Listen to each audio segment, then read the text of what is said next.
like he had a parrot on his shoulder. A puck parrot. Unfortunately, Scott Wedgwood's puck parrot was not enough to get the Stars the win on Tuesday night. They lose 5-1 to their rivals, the Winnipeg Jets, and their old coach, Rick Bowness. And on today's episode, we'll talk about this game and talk about what went wrong for the Stars and how much stock we should put into a loss like this. Are things starting to turn for the worse? Are the Stars going to be just fine? Lots to talk about there. We'll also talk about Jason Robertson, who, despite the loss, stays red hot. And then we'll talk a little bit about Jake Oettinger and how desperate the Stars are in need of him over the next week. All of that coming up on today's episode of Locked On Stars. Your Locked On Stars, your daily podcast on the Dallas Stars. Part of the Locked On Podcast Network. Your team every day.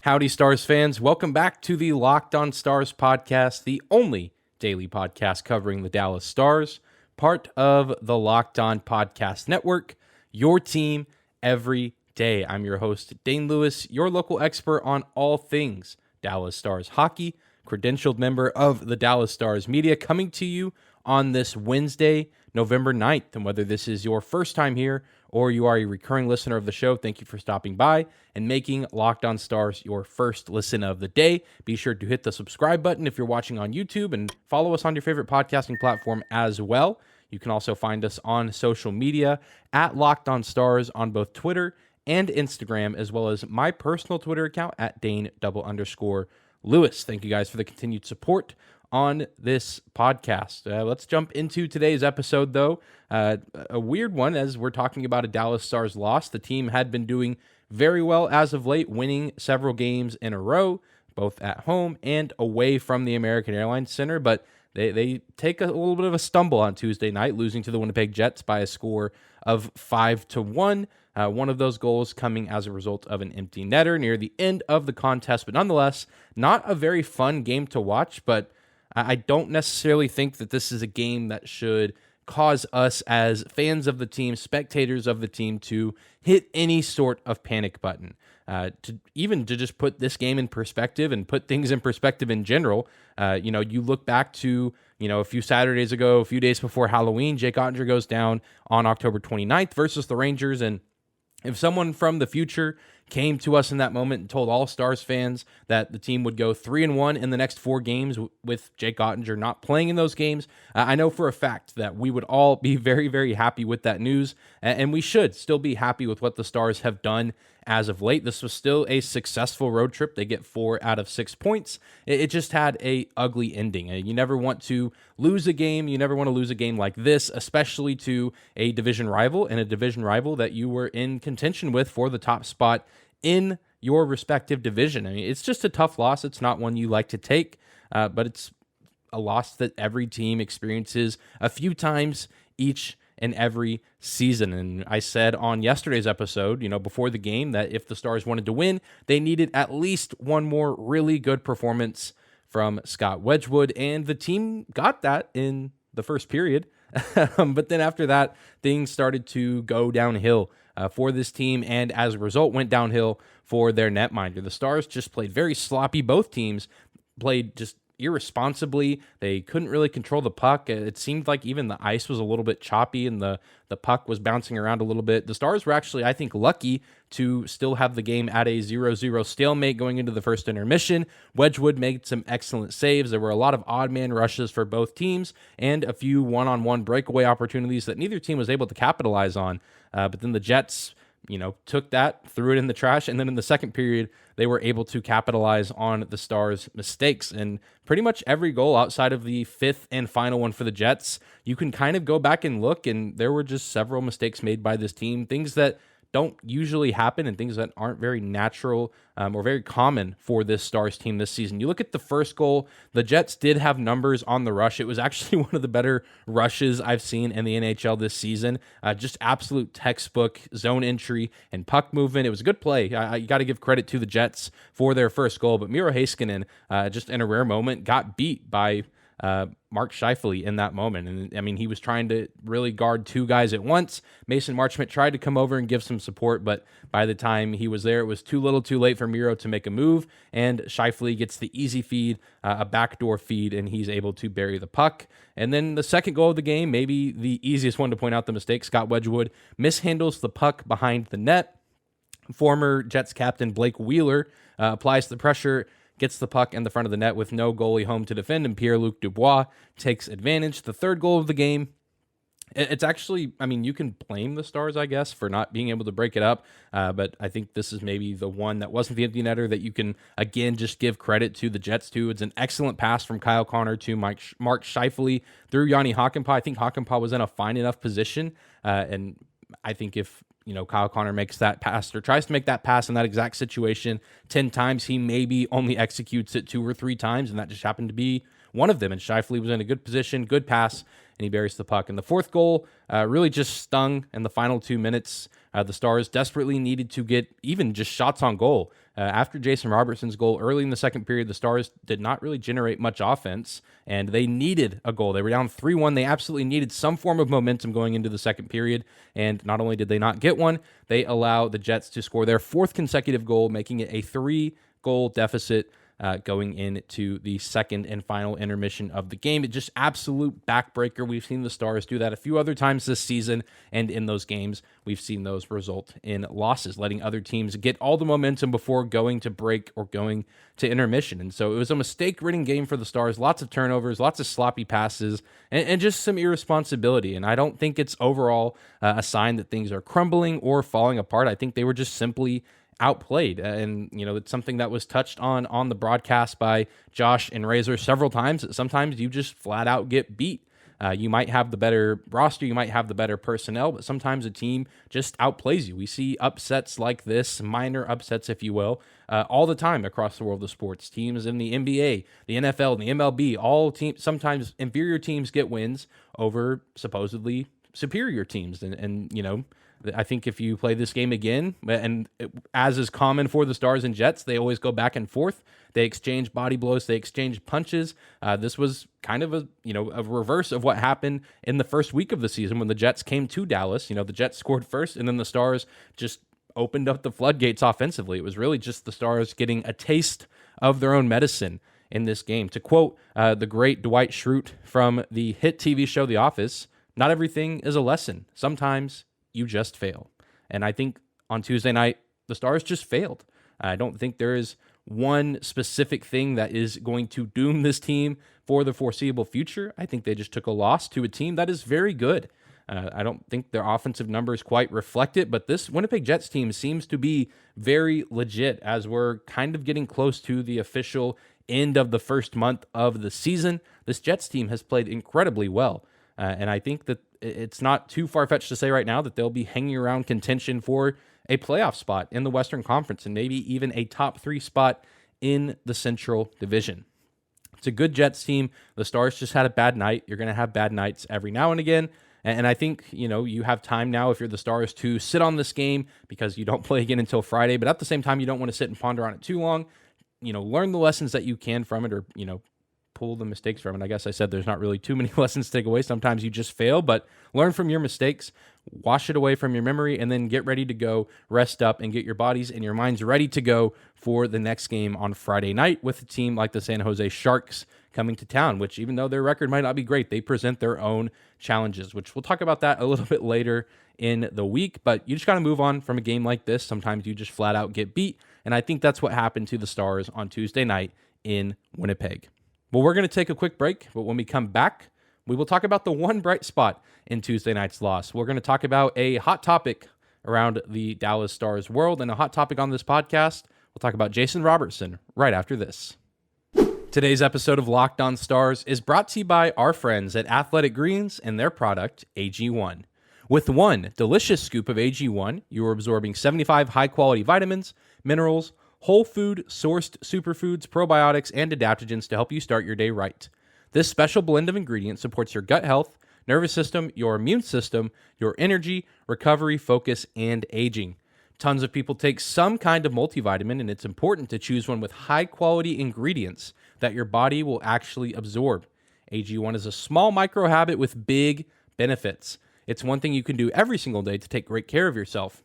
And your subscription comes with a free year supply of vitamin D, which is so important this time of year as we go into the winter months and we get less sunlight. Right now, it's time to reclaim your health and arm your immune system with convenient daily nutrition. It's just one scoop in a cup of water every day. That's it. No need for a million different pills and supplements to look out for your health. To make it easy, Athletic Greens is going to give you a free 1-year supply of immune-supporting vitamin D in 5 free travel packs with your first purchase. All you have to do is visit athleticgreens.com/NHL Network. Again, that is athleticgreens.com/NHL Network to take ownership over your health and pick up the ultimate daily nutritional insurance. Moving right along on this Wednesday episode of Locked On Stars, or rather the Locked On Jason Robertson podcast at this point. Thank you again for making us your first listen of the day. And like I said before we went to break, the one bright spot in last night's loss to the Jets was the performance of Jason Robertson. And for starters, it's really cool. He got to play in this game in Winnipeg as the Jets were hosting Filipino Heritage Night. Jason Robertson being a Filipino-American player playing in the National Hockey League, getting to play in this building on the night where they're celebrating that. And he also got to partake in the pregame ceremonial puck drop. Super cool, super awesome for him to get to do that before the game last night. Really cool opportunity for him. And then after that, in the game, in the early parts of the second period, he scored a goal in his 6th consecutive game. And it was actually the first goal of the game, which is kind of the sad part of this. I mean, watching the game on TV, I was excited. I thought, okay, finally, the Stars had a bad first period, but here they go. They're going to get things rolling. And of course, who else against the Winnipeg Jets but Jason Robertson, who, like we talked about on yesterday's show, has just put up spectacular numbers against this team and against Connor Hellebuck through, I think now he's played 6 games against them. And I think he has 6-7 goals against them right now at this point in his career. But of course, we all know what happened after that. Things did not go very well for him or his team after he scored that goal. But he just continues to be excellent when he plays against the Jets and continues to be excellent in general this season. A guy who his future with the team was uncertain all the way up until basically a week or two before the season started. And now he's far and away the best offensive player on this team right now as far as goal scoring and one of the best offensive threats across the entire National Hockey League. And he now has the second longest goal streak for a player under 23 or under in Stars franchise history. Neil Broughton had a streak of 7 games with a goal in 7 games consecutive from January 23rd to February 4th back in 1982. Neil Broughton primarily played with the Minnesota North Stars, was with the team when they came to Dallas, went and won a Stanley Cup with the New Jersey Devils, and then played his final season of his career with the Stars again, and now has his number 7 retired in the American Airlines Center, retired all the way back in 1998, which was the year I was born, so didn't get to see Neil Broughton play, but not a whole lot of numbers up in the rafters at the American Airlines Center for the Stars, but Broughton was certainly one of the best offensive players that we've had in this franchise's history. And now Jason Robertson is right on his tail for one of the records that he holds, which is the longest streak of a goal scored in consecutive games. At 7, Jason Robertson again now sitting with 6 games in a row in which he has scored at least 1 goal. And I think he has a great chance to continue the streak and tie Broughton's record on Friday night. A team like the San Jose Sharks coming into town, a team that surrenders a lot of goals, doesn't have great goaltending. Again, we're going to talk about that matchup later in the week when that game does come around on the calendar. But Jason Robertson is just one of the best stories in the league this season, both for the Stars and I think just across the NHL. This is a kid who just kind of refuses to go away from being an excellent player. He was a Calder finalist in his first season. He scores 41 goals in his sophomore campaign. And now, the question was, okay, can he follow that up? Has he reached his peak in his second season? And if the first month of this, 22-23 campaign is any indication, Jason Robertson is letting the NHL world know that he is not satisfied with 41 goals. He is not satisfied with his team only making it to the first round of the playoffs and getting eliminated in Game 7. This is a guy who, even though his future with the team was uncertain during the offseason, it appears that he put in the work and continued to grind and get better, stay in shape, and he has not skipped a beat from what he did last season. He has been spectacular and seemingly is on a path to potentially be one of the best players in Stars franchise history. I know it's early. He's young. He still has the majority of his career ahead of him, but he's doing things, before he's turned 25 that a lot of guys haven't done with this franchise for their entire careers. Guys that are maybe already retired or guys that are in their 30s right now. Jason Robertson is a special player, one of only 4 Dallas Stars to score 40 goals in a season, and now has the potential to set a new record for goals scored in consecutive games. It hasn't happened yet. He has a great chance to do it, and if someone on this roster was going to do it, it makes sense that it's going to be Jason Robertson with how wonderful he has been for this team. And just another testament to how well this Stars franchise has drafted players over the past few years. They've really just hit the jackpot on him, Jake Oettinger, Miro Heiskanen. It seems like Wyatt Johnston has been a great pickup. Logan Stankoven continues to tear up the WHL with the Kamloops Blazers. And Jason Robertson is just, the fruition of a lot of hard work, both on his part and also on the Stars, scouting him, finding him, discovering his talent, and thinking that he'd be a great fit. And you got to give props to Pete DeBoer for continuing to find ways to keep Jason Robertson involved and putting him in positions to be successful. And he's being very successful so far through this season. It was great to see him get a goal last night against the Jets. Wish it could have been a few more and wish some of his teammates could have followed suit, but it just was not meant to be. But at least he gave us a brief, 60 seconds of dopamine, 60 seconds of happiness and joy. And it's just exciting. We're watching one of the most exciting young players in our game. And it's just a true pleasure to watch him play. And I can't wait to see what else he's able to do this season. Well, we're going to take one more quick break. But when we come back, we will talk about another young stud on this Stars roster, and one that we haven't seen in a few games, but hopefully will be coming back soon. We're going to talk about Jake Oettinger right after this. All right, we are closing out this midweek episode of Locked On Stars, talking about the injured and rehabbing goaltender Jake Oettinger. And even though, Tuesday was not his best outing, you got to give props to Scott Wedgwood, the backup goalie for the Stars. He has provided his team a great service over the past week and a half or so.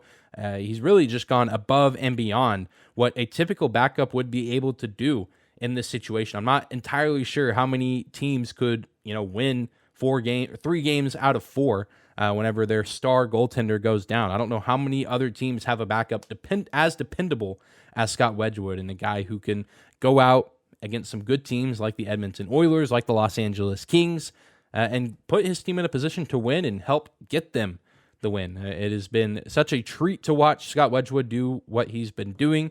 Obviously, sad to see the result on Tuesday night. Not all on him, although that second goal that was surrendered, certainly you got to put some of that blame on him there. But he was great in the first period and even had some nice plays in the third period as well. However, with how pleased I've been with Scott Wedgwood, I imagine many of you share the same feelings. It's a mutual feeling that we are pleased with what we've seen from Wedgwood ever since he's taken over the starting position since Jake Oettinger went down with injury. But I am very much hoping that we can see the return of Jake Oettinger on Friday, and that is pure speculation on my part as of right now. Haven't heard too much. I know that he's been rehabbing back in Frisco, and even before the Stars left on this road trip, it was kind of the hope that he rehabs and he gets better, and they're going to reevaluate him, sometime before this game on Friday night when the Stars take on the San Jose Sharks. And I think that the Stars would benefit greatly from the return of Jake Oettinger, and if he's fully healthy and ready to go, I think Friday's game is a wonderful opportunity for him to kind of get his feet back under him, get reacclimated to playing in an NHL game, and maybe even get some reps in practice before. I'm not entirely sure what the practice schedule looks like for Wednesday and Thursday, and I imagine there will be some sort of morning skate on Friday. We're going to be keeping a close eye on Jake Oettinger and what his status is leading up to this game on Friday. But despite what Tuesday night might tell you, I still think that this team, the Stars, are in a very good place, and that they would benefit greatly and be in an even greater place with the return of their star goalie. a not too difficult of a game on paper on Friday against the Sharks, a game that is very winnable. Stars have been very good at home this season, and I think they have a great chance to be competitive and really kind of make a statement and say, hey, we played a sloppy game on Tuesday, but we're back and ready to be on a roll. And it would be great to get Jake Oettinger in that fold, get him back reacclimated, like I said, because then right after that, the Stars hit the road yet again. It is just a 1-game stop at home before 3 more games on the road against some really stiff competition. Teams that, as of right now, are all over 500. They have the Philadelphia Flyers on the road on Sunday in the afternoon, this coming Sunday. And then a week from now, next Tuesday, November 15th, they will travel to Tampa Bay to take on the Lightning. And then on Thursday, November 11th, they will take on the Florida Panthers. Again, all 3 of those teams above 500. The Lightning, obviously, in the Stanley Cup Finals last season, as is the case for the past 3 seasons. The Flyers, one of the more shocking stories in the Eastern Conference this season. And the Florida Panthers, while their record might not be as great right now, team that won the President's Trophy last season. They now have Matthew Tkachuk on their roster. No Jonathan Huberdeau, no Mackenzie Weegar, but still a very good and formidable foe are the Florida Panthers. So it's a very big road trip coming up, a big stretch, and some games that the Stars desperately need to win, not only for points' sake, but also just proving that they can hang with some of the tougher teams in the league, especially in the Eastern Conference. The Eastern Conference is just an absolute gauntlet. Even some of the worst teams in that conference are still really tough outings, night in and night out. And, those are all good teams that can do damage, but a healthy and ready to go Jake Oettinger, monumentally increases the Stars' chances to have an opportunity to win those games and be competitive. I think, the Stars, again, Tuesday night's game, not too much to panic over. I think they just didn't give Scott Wedgwood the effort that he had been accustomed to over the past few games, and his play, kind of suffered from that. And I think the team in general just didn't look like themselves. I think it was an off game. If we had seen other games like this leading up to this one, I would be concerned. But the game on Tuesday night against the Jets has really been an outlier in what has overall been a productive and really good season for the Stars. And I think throwing Jake Oettinger back in the mix could only make things better. I think the Stars will learn from their mistakes on Tuesday night, and they'll play hard in the game on Friday and hopefully come out and get a dominant win. I don't want to just predict that right now and say that that's a guarantee to happen, but that would be the best case scenario. You get Jake Oettinger back, he plays well, and the skaters in front of him also play well and make life easy for him in what is hopefully his return to action in the NHL. Again, this is all speculation at this point, but it's very important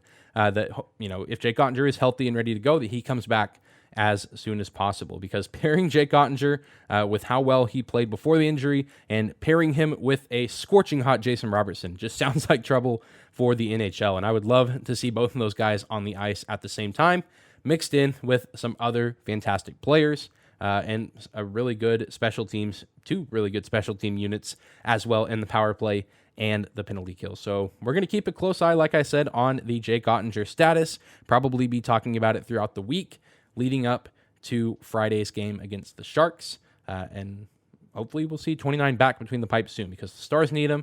And Scott Wedgwood, again, ton of respect and admiration for what he's done for this team. But we're ready to see number 29 back between the pipes for the gang in Victory Green.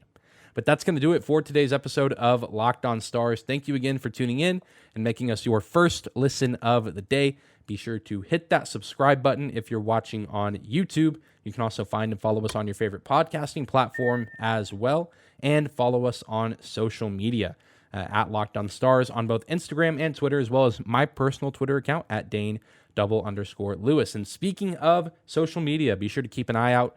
Tomorrow's episode will be a mailbag episode. We haven't done mailbag in a while, but I think it's time, with a few days off for the Stars, to rip open some mailbag questions. So keep an eye out on the community tab on YouTube, as well as on the Locked On Stars Twitter account for the tweet, the prompt, and then fire away your questions for a chance to have it featured on Wednesday's episode. But I hope you guys, or Thursday's episode, because I'll be recording it on Wednesday, but it will be coming out on Thursday. But I hope you guys enjoy your Wednesday, and we'll see you back here tomorrow on Thursday.